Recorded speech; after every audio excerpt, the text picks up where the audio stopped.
भारत माता की, भारत माता की, छत्रपती शिवाजी महाराज की, धर्मवीर छत्रपती संभाजी महाराज की, भारत रत्न डॉक्टर बाबासाहेब आंबेडकरांचा जय श्रीराम, जय जय श्रीराम। मंचावर उपस्थित आपले लोकप्रिय मुख्यमंत्री माननीय एकनाथराव शिंदेजी, धडाडीचे उपमुख्यमंत्री माननीय अजितदादा पवार, माननीय चंद्रकांतदादा पाटील, या ठिकाणी उपस्थित मनसेचे अमित ठाकरे, आपले चारही उमेदवार शिवाजीराव आढळराव पाटील, सुनेत्रा वहिनी पवार, मुरली अण्णा मोहोळ आणि बारण्याजी, आणि उपस्थित माझ्या सर्व माता भगिनी आणि बंधूंनो, ही छत्रपती शिवरायांची भूमी आहे। जगातला पहिला सर्जिकल स्ट्राइक शाहिस्ती खानावर करणारे छत्रपती शिवाजी महाराज होते। त्यांच्याचकडनं प्रेरणा घेऊन सर्जिकल स्ट्राइक करणारे मोदीजी 2च मिनिटात या ठिकाणी पोहोचतायत। आणि मी असं म्हणेन, पुण्याच्या इतिहासातील सर्वात मोठी सभा जर कुठली असेल तर ती आजची सभा आहे। लोक येतातच आहेत, महापूर आहे। शिंदे साहेब, आपल्या मुंबईमध्ये अरबी समुद्र आहे, पण जनतेचा समुद्र मात्र आज पुण्यामध्ये पाहायला मिळतोय। बंधू भगिनींनो, पुणेकरांचं, पुणे जिल्ह्याचं मोदीजींवर खूप प्रेम आहे। आपल्या सगळ्यांना कल्पना आहे, ही साधी निवडणूक नाही आहे, ही देशाची निवडणूक आहे। महापालिकेची, जिल्हा परिषदेची निवडणूक नाही आहे। देशाचा नेता निवडायचा आहे। देशाचा नेता कोण असेल, कोणाच्या हाती देश सुरक्षित असेल, कोण देशाला विकासाकडे घेऊन जाईल, याचा फैसला करण्याची निवडणूक आहे। आणि बंधू भगिनींनो, केवळ 2 पर्याय दिसतात। एकीकडे विश्वगौरव असलेले विकास पुरुष माननीय नरेंद्र मोदीजी आहेत, आणि दुसरीकडे राहुल गांधींच्या नेतृत्वातली 26 पक्षाची खिचडी आहे। अरे मोदीजींची या ठिकाणी, मोदीजी आपले इंजिन आहेत। मोदीजींच्या सोबत या ठिकाणी शिंदे साहेबांच्या नेतृत्वात शिवसेना आहे, अजितदादांच्या नेतृत्वात या ठिकाणी राष्ट्रवादी काँग्रेस आहे, राज ठाकरेंची मनसे आहे, आठवलेंची रिपाई आहे, पिरिपा आहे, रासपा आहे, या ठिकाणी रयत क्रांती आहे, या ठिकाणी जनसुराज्य आहे। एक अत्यंत मोठी अशा प्रकारची आपली महायुती आहे। या महायुतीचं इंजिन मोदीजी आहेत, पॉवरफुल इंजिन आहे। या महायुतीच्या इंजिन मध्ये सर्वसामान्य माणसाला बसायला जागा आहे। या ठिकाणी दीन दलित, गोर गरीब, आदिवासी, शेतकरी, शेतमजूर, महिला, अल्पसंख्याक, ओबीसी सगळ्यांकरता आपल्या गाडीमध्ये जागा आहे। दुसरीकडे काय अवस्था आहे? दुसरीकडे डब्बे नाहीच आहे, फक्त इंजिन आहे। इंजिन म्हणजे मनसेचं इंजिन नाही, ते तर आपल्या सोबत आहे, पण दुसरीकडे इंजिनच आहे। आणि इंजिनाची अवस्था कशी आहे? राहुल गांधी म्हणतात मी इंजिन आहे, शरद पवार साहेब म्हणतात मी इंजिन आहे, उद्धव ठाकरे म्हणतात मी इंजिन आहे, मुलायम सिंगाचा पोरगा म्हणतो मी इंजिन आहे, लालू प्रसादांचा पोरगा म्हणतो मी इंजिन आहे, स्टॅलिन म्हणतो मी इंजिन आहे, ममता बॅनर्जी म्हणतात मी इंजिन आहे। त्या ठिकाणी डब्बे नाही आहेत, केवळ इंजिन आहे। आणि इंजिन मध्ये बसण्याकरता सर्वसामान्य माणसाला जागा नसते, तिथे केवळ ड्रायव्हर बसतो। आपल्याला कल्पना आहे त्या ठिकाणी राहुलजींच्या इंजिनमध्ये फक्त सोनियाजी आणि प्रियंकाजीला जागा आहे. पवार साहेबांच्या इंजिनमध्ये फक्त सुप्रियाताईंना जागा आहे आणि उद्धवजींच्या इंजिनमध्ये केवळ आदित्य ठाकरेंना जागा आहे. त्यांच्या इंजिनमध्ये सर्वसामान्य माणसाला जागा नाही आहे. बंधू भगिनींनो, या पुणे जिल्ह्यातले हे 4 आमचे खासदार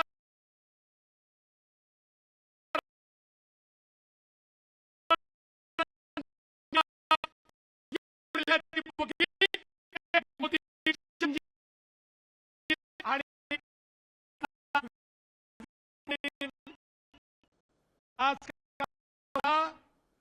हे पक्ष म्हणतात आम्ही आता आळीपाळीने या ठिकाणी प्रधानमंत्री बनवू. त्यांना विचारलं तुमचा प्रधानमंत्री पदाचा उमेदवार कोण? ते म्हणतात आळीपाळीने प्रधानमंत्री बनवू. मी म्हटलं तर आळीपाळीने बनवायचं तर पहिला कोण ते सांगा. मला असं वाटतं आता ते म्हणतील आम्ही घंटा खुर्ची खेळू, एक खुर्ची ठेवू, त्याच्या भोवती आमचे सगळे नेते हे गिरका घालतील आणि मग जो त्या खुर्चीवर बसेल त्याचा पहिला नंबर, मग तो आउट. मग पुन्हा घंटा खुर्चीच्या बाजूला फिरतील, मग जो दुसरा बसेल त्याचा नंबर. असे 5 वर्षात 5 प्रधानमंत्री बनवण्याचा विचार यांच्या मनामध्ये आहे. पण यांचे हे इरादे भारतातली जनता, पुण्यातली जनता, महाराष्ट्रातली जनता कधीच पूर्ण होऊ देणार नाही. कारण महाराष्ट्रानं ठरवलंय अरे आज छत्रपती शिवरायांचा महाराष्ट्र आहे आणि या महाराष्ट्राने ठरवलंय महाराष्ट्र केवळ एका व्यक्तीच्या पाठीशी उभा राहील आणि तो व्यक्ती म्हणजे कोण? कोण? कोण? कोण? कोण? मग लक्षात ठेवा, पुण्यामध्ये मोदीजींचं चिन्ह कमळ आहे, शिरूर बारामतीमध्ये मोदीजींचं चिन्ह घड्याळ आहे आणि मावळमध्ये मोदीजींचं चिन्ह प्रभू श्रीरामांचा धनुष्य बाण आहे. मोदीजींना थेट वोट हे आपल्या या 4 उमेदवारांना मत दिलं की आपलं मत थेट मोदीजींपर्यंत पोहोचणार आहे.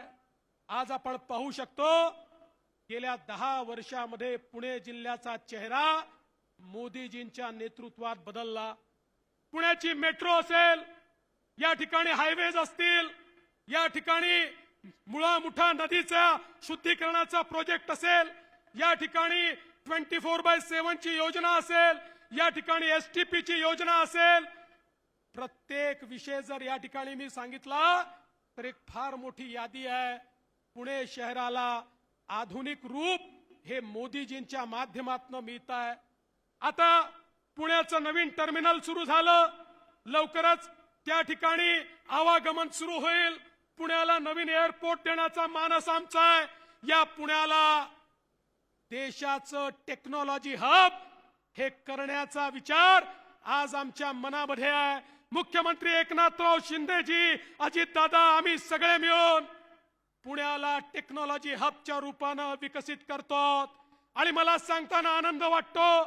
अरे लोक सांगतात बंगलोर हे स्टार्टअप कॅपिटल आहे, कोणी म्हणतं हैदराबाद हे स्टार्टअप कॅपिटल आहे. पण तुम्ही आता या ठिकाणी जर बघितलं देशामध्ये सर्वात जास्त स्टार्टअप कुठे असतील तर ते महाराष्ट्रामध्ये आहे आणि त्यातही सर्वात जास्त मुंबई आणि पुण्यामध्ये आहे. अरे देशाचं स्टार्टअप कॅपिटल हे महाराष्ट्र आहे आणि महाराष्ट्राचं टेक्नॉलॉजी कॅपिटल हे पुणे आहे. महाराष्ट्राचं मॅन्युफॅक्चरिंग हब हे देखील पुणे आहे. बंधू भगिनींनो, लक्षात ठेवा, मोदीजींनी या देशामध्ये मेक इन इंडियाचा नारा दिला आणि मेक इन इंडियाचा नारा दिल्यानंतर काय चमत्कार झाला बघा. जो देश सर्व प्रकारचे शस्त्रास्त्र या ठिकाणी इम्पोर्ट करत होता, आयात करत होता, आता तो देश आपलं स्वतःचं फायटर जेट देखील बनवतो, तो देश आपल्या तोफा देखील बनवतो, तो देश आपली सबमरीन देखील बनवतो, तो देश आपल्या नौका देखील बनवतो आणि यातल्या डिफेन्स मॅन्युफॅक्चरिंग मध्ये सगळ्यात मोठा वाटा जर कोणाचा असेल तर तोही आपल्या पुण्याचा आहे, हे देखील या निमित्ताने सांगितलं पाहिजे।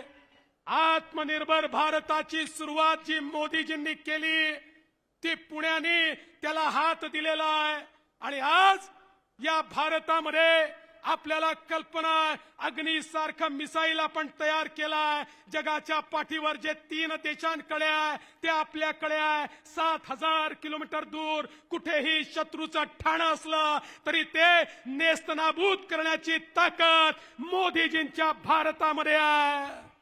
हा नवीन भारत आहे मित्रांनो, नवीन भारत आहे। आपल्याला कल्पना आहे, आपण तो काळ पाहिलाय। या देशामध्ये आतंकवादी यायचे, या ठिकाणी बॉम्बस्फोट करायचे, या ठिकाणून निघून जायचे आणि आमचे प्रधानमंत्री अमेरिकेपुढे जाऊन रडायचे, बघा बघा तो पाकिस्तान या ठिकाणी येतो, आमच्यावर हल्ला करतो, तुम्ही त्या पाकिस्तानला समजवा। त्या ठिकाणी बॉम्बस्फोट थांबायचे नाहीत। या देशाला कोणी मजबूत मानत नव्हतं, पण तुम्ही बघा मोदीजींच्या राज्यामध्ये बॉम्बस्फोट केल्यानंतर त्या ठिकाणी घुसून सर्जिकल स्ट्राईक आणि एअर स्ट्राईक केला। 2019 नंतर या देशामध्ये बॉम्बस्फोट करण्याची पाकिस्तानच्या बापाची हिम्मत देखील झाली नाही। हे मोदीजींनी या ठिकाणी करून दाखवलं। अरे मजबूत भारत तयार केलाय, मजबूर भारत नाही आहे, हा मजबूत भारत आहे। आठवा तो कोविडचा काळ, ज्या काळामध्ये काय अवस्था होती। कोविडच्या काळामध्ये आपल्या नातेवाईकांकडे जाण्याची देखील या ठिकाणी चोरी होती, कोणाच्या मौत मिट्टीला जाण्याची देखील चोरी होती आणि त्या काळामध्ये लोक म्हणायचे या भारतामध्ये किमान 40-50 कोटी लोक तरी मरतील।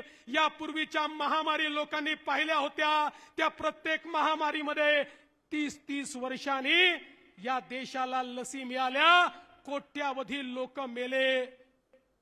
अनेक देशांना वाटत होतं आता भारत आमच्या पुढे येऊन हात पसरेल, भारत आम्हाला लसी मागेल आणि मग भिकाऱ्यासारख्या काही लसी त्यांना देऊ। लोकांना वाटायचं आता भारताला कोणी वाचवू शकत नाही। त्याच वेळी माननीय मोदीजींनी आपल्या शास्त्रज्ञांना तयार केलं आणि या ठिकाणी सांगितलं तुम्हाला रिसोर्सेस देतो। आणि बंधू भगिनींनो, याच पुण्यामध्ये देशगौरव मोदीजी आले आहेत। जोरदार टाळ्यांनी स्वागत करूया या देशाचे सर्वात मोठ्या लोकशाहीचे सर्वात लाडके पंतप्रधान आदरणीय नरेंद्रजी मोदी। भारताला वेगळ्या उंचीवर नेऊन ठेवणारे, आत्मनिर्भर व विकसित भारताचे स्वप्न पूर्ण करणारे, जगाच्या पाठीवर भारताचे नाव कोरणारे नवभारताचे युगपुरुष आदरणीय नरेंद्रजी मोदी यांचा जोरदार टाळ्यांनी स्वागत करा। देश का नेता कैसा हो, अरे देश का नेता कैसा हो। यानंतर मी भारतीय जनता पार्टीचे अध्यक्ष आदरणीय धीरजी घाटे यांना विनंती करते की त्यांनी आदरणीय मोदीजींचा सत्कार करावा। त्याच सोबत आदरणीय भीमालेजी, राजेशजी पांडे, विकसित भारताचे प्रतीक व मंगलमय भारताची, भारत मातेची अशी मूर्ती प्रदान करण्यात येत आहे।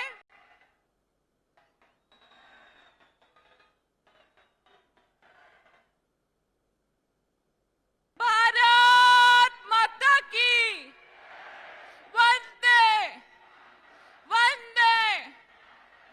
यानंतर आपल्या राज्याचे उपमुख्यमंत्री आदरणीय अजितदादा पवार यांना मी विनंती करते की त्यांनी मोदीजींचा सत्कार करावा। राम मंदिराची उत्तम प्रतिकृती, त्याच्यावर महायुतीची ताकद असलेलं असं एक स्मरण चिन्ह आदरणीय दादा प्रदान करत आहेत. जोरदार टाळ्या होऊन जाऊ दे.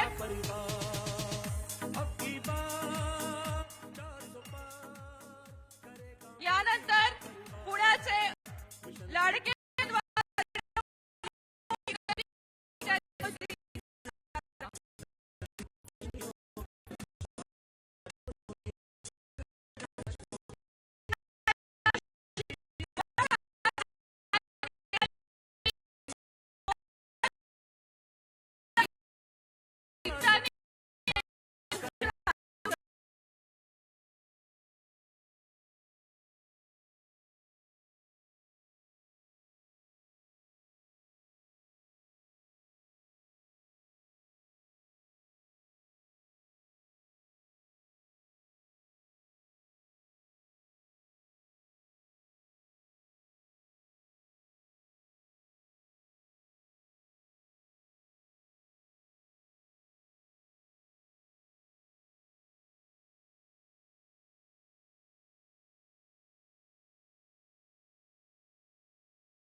Con